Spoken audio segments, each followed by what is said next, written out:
tayo magsisimula. Hanapin, ano susunod? Oso. Uy, oo to eh. O, i-move mo. Mag-move ka para makita natin yung tamang spelling. Ito yung picture ng oso. Meron na tayong titik O. Ano naman ang susunod na letter?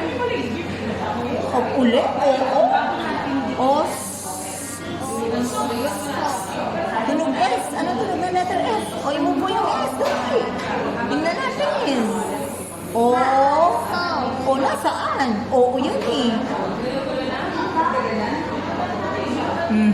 Ito yung una. Ako, pangalawa, anong letter ang susunod?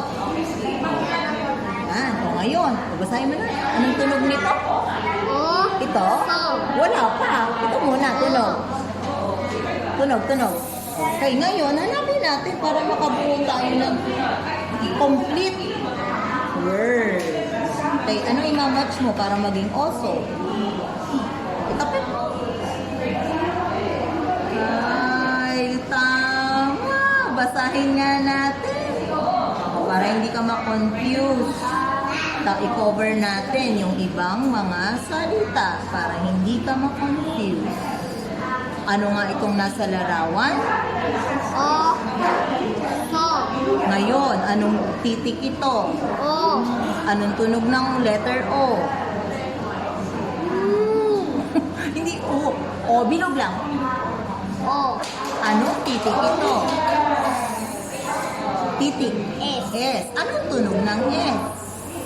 Anong sumunod na titik? Huwag masyadong matigas. Okay ka lang ba? Okay ka lang? Okay, ngayon, basahin natin. Dito ko tumingin.